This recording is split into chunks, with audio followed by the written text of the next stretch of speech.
It is the 11th time we have heard the Indian national anthem before the formalities are completed here in Bangalore.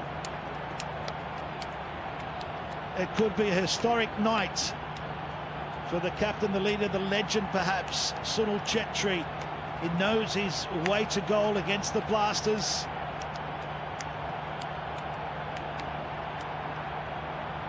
And it's a desperate time in so many ways for the Kerala Blasters.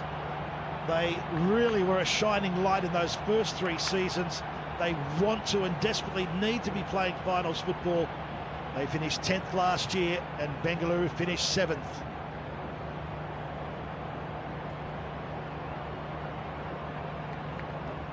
Pre-match predictions, Praddy and Reddy. Well, I think it's a tough one to call because normally you have the emotions that play such a big factor in this game between Bangaluru and Kerala Blasters, and you know the fans can certainly lift you in these kind of matches. But I just think the way the changes that have happened today, you've seen foreign and England centre-back pairing, Pratik looked a bit ropey, so it could go either way today. It's just a tough one to predict.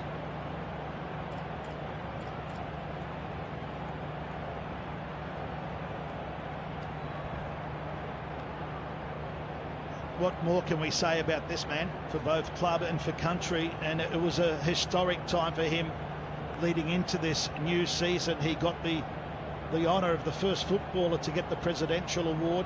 It's fine recognition, not just for Chhetri, but the game in general. That's fantastic for Indian football and for Sunil Chhetri getting that recognition. It's more, obviously, eyeballs and attention on Indian football, which is great, and I think it just hopefully will inspire more younger players to follow in those footsteps.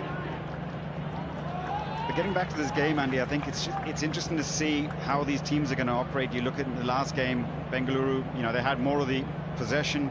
He's made some changes with Pratik coming into the back four in place of King, and how he settles in quickly with Costa is going to be crucial. And then in midfield again, Iman Basafa getting his first start. So that's 2 foreigners in midfield, which will give them a little bit more, should get them a little bit more better in their build-up phase, better in terms of providing certain support for the strikers up front. And once again, Udanta keeps his place, which is good to see. The coach has, you can see coaches sometimes making a statement because a player's made a mistake, but it's good to see he's given trust in him.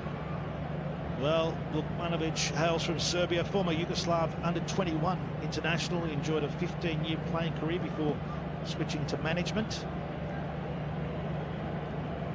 10th manager for the Kerala Blasters. How do you see they're shaping up tonight? 4-4-2 again. Well, he switched over to this kind of a formation which he prefers. We knew going into pre-season he's a coach that prefers a 4-4-2, so he's sticking with that. Sipovic alongside foreign centre-back gives him a lot more solidity alongside Leskovic, and I think you see Cabra can slot in a right back just like left back. That's pretty much going to be their back four for most of the season, unless like some Nishu can force his way in, although he came into midfield. And I think Puitha coming in gives him a bit more quality in possession because they need someone to bit creative in that middle of the park. And I think Luna's going to have to drop in. Jeekson's probably going to have to do a job more defensively, just sit there, protect in front of the back four to allow the more flair players, the likes of the Sahals, the Puithas, the Adrian Lunas.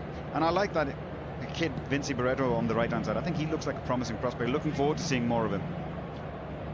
I indicated in the team lineups there's 3 young Indian players on the team sheet for the first time, which is fascinating. And having development players have to be in the matchday squad, it opens the door for the youth that you know only too well. You've worked with these young guns. Yeah, I think it's a great initiative this season with having this rule in. It's 4 that you have to have in your overall squad and 2 on the matchday squad. So some of the teams obviously have a lot more than that. So it's a good opportunity, and I think when squad start playing, that's when we're going to see them develop.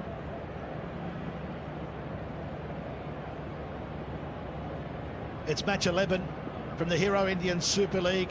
The Kerala Blasters, the away team, in the white shirts, defending the goal to our right as we look on here. It's not a hot, humid night that we've become accustomed to. Players look sharp in warm-up before the game. Vukomanovic, his coaching journey has taken him throughout Europe and now here in India. We just await confirmation. Pranjal Banerjee gets us away here at the Athletic Stadium in Bangalore. The captain, Giselle, looking long just to see if they can test this advance. It's dealt with easily by Pratik, who's in the side today. An imposing centre-back, marshal the troops. अलग चुनौतियां दोनों ही टीमों के लिए। Bengaluru FC defensive problem से